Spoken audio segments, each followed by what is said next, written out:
Am I the asshole for telling my wife that my life would be better without her? Plus, update. My wife, Anne, and I have been married for 13 years. I am 43, and she is 46. We do not have children. When we first began dating, nobody could make me happy like Anne. She always seemed to know exactly the right thing to say to me when I was feeling down. But over the past decade or so, she has really started to show her true colors, and a lot of what her ex-husband said to me about her has begun to make more sense. For example, I have a very high-stress job. People bring me problems, and I fix those problems. But when I get home, 9 times out of 10, and just has more problems to throw onto my plate. She doesn't work, so she's free to do anything she wants to solve said problems during the day. But lately she has even begun making lists of things that she wants me to do after I work all day. But my biggest issue with Anne is that I can't ever really open up to her about anything. Whenever I talk about something bad that happened to me, she'll either try to one-up me or agree with the person who wronged me.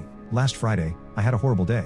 There was an enormous problem at work that basically all fell on my shoulders to solve. When I was crossing the street after work, I had a green signal, and a bicycle blew through a red and side-clipped me. The cyclist yelled expletives at me and then rode away. I thought about calling the police because it was technically a hit and run, but there was probably nothing they could do. When I got home, desperate, I talked to Anne about what happened. She listened and then immediately took the cyclist's side. I reiterated that the cyclist ran through a red light, to which she responded that cyclists aren't obligated to stop. When I told her she was wrong and tried to put the issue to rest, she began frantically Googling laws. She found that in our state, they can treat lights like a stop sign. She began triumphantly reading the law to me loudly, word for word, getting louder when I kept trying to tell her that I wasn't interested. At the end of her spiel, she gave me this incredibly arrogant look as if she was right. I just stared at her for a second and said that my life would be better without her. She got incredibly upset, shrieked at me until her voice was hoarse, and then packed a bag and left to stay with her parents. She has texted me all weekend demanding an apology, but I haven't responded. Did I do something unforgivable here? Update. I told my wife that my life would be better without her. She went nuclear, so I responded in kind. 2 weeks ago, I had an argument with my wife, Anne. This argument stemmed from Anne's incessant need to contradict me in everything I say.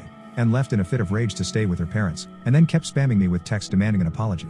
A few days after Anne left, I felt something I hadn't in a long time at home. Peace. I didn't have someone nagging me about literally everything I did. I didn't have to eat my meals in the correct order, something about pH balance that she probably saw from some brainrot creator on TikTok. I didn't have to wash my feet after getting home. I could actually enjoy myself, which is impossible when Anne is around because I found many years ago that she tends to get the most aggressive when I seem like I'm either in a very good or very bad mood. I then did something I never thought I'd do. I reached out to her ex. He was more than eager to talk about Anne and her shenanigans, so we met up for drinks. He and I both had near identical experiences with her. Anne is, through and through, a pretty horrible person, especially to her romantic partners. He cited irreconcilable differences for divorcing her, where it was no specific event, but just a long list of terrible interactions and coming to the realization that he detested her as a person. During this time, Anne went silent on me. I used this lull in our relationship to visit a lawyer, who told me that due to the nature of laws in our state and the fact that Anne is able-bodied and educated, the chances of me ever having to pay alimony are basically zero.